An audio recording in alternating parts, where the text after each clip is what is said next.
अब से कुछ ही देर पहले इजराइल को सबसे बड़ी और विशालकाय जीत हासिल हो चुकी है लेबनान और उसके अंदर बैठे हिजबुल्लाह के खिलाफ। जैसा कि आप स्क्रीन पर देख सकते हैं, रिपोर्ट्स आ रही हैं कि लेबनान का जो दक्षिणी इलाका है, यानी कि लेबनान का वो हिस्सा जो कि इजराइल की सीमा के पास लगता है, उसके एक बड़े इलाके पर अब इजरायली सेना का कब्जा हो चुका है।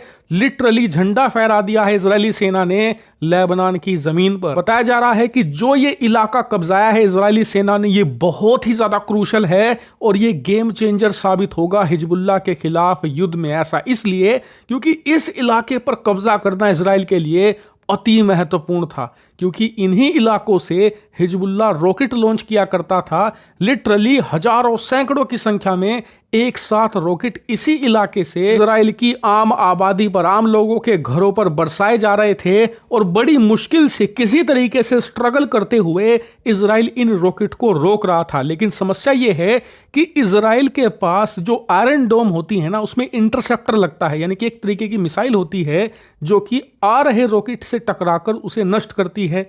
वो भी लिमिटेड संख्या में है। आप ऐसा नहीं कि अनलिमिटेड तरीके से रॉकेटों को मार सकते हैं।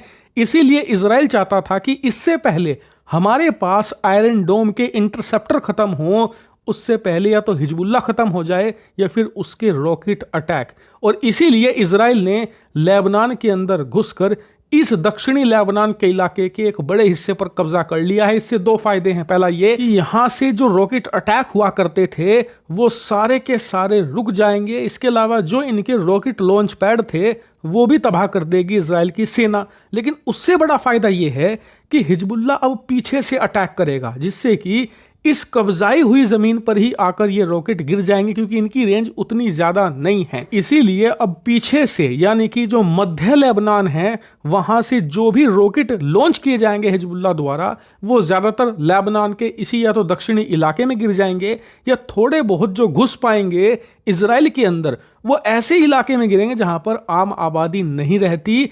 इसीलिए अब इजराइल सिर्फ एक चीज पर फोकस करेगा कि हिजबुल्लाह जो लॉन्ग रेंज बैलिस्टिक मिसाइल हैं, जो काफी कम संख्या में है उनके पास, उन्हें फायर करे तो उन्हें 100% अपने कंसंट्रेशन के साथ वो रोक पाएगा। अब रॉकेट की इतनी चिंता इजराइल को नहीं करनी पड़ेगी। यही कारण है कि दक्षिणी लेबनान पर कब्जा इजराइल के लिए इतनी ज्यादा बड़ी जीत बताया जा रहा है। लेकिन इस जीत के दूसरे मायने भी आप देखिए। इसमें एक दूसरी हेडलाइन भी कही गई है। हिजबुल्लाह के कुछ कमांडर्स ने युद्ध विराम की मांग करी है। उन्होंने कहा है कि इस युद्ध को इजराइल तुरंत रोके और इसके लिए वो इंटरनेशनल कम्युनिटी से रीच आउट भी कर रहे हैं। हालांकि जो हिजबुल्लाह के हेड हैं उन्होंने अभी ऐसी कोई मांग नहीं करी है, लेकिन इससे पता चलता है कि इजराइल का जो भीषण अटैक है उससे हिजबुल्लाह के कमांडर कांप रहे हैं और वो युद्ध रुकवाना चाहते हैं, यानी कि उनका मनोबल टूट रहा है। इसीलिए यह कहना कतई गलत नहीं होगा कि हिजबुल्लाह से जब से इजराइल ने लड़ाई शुरू करी है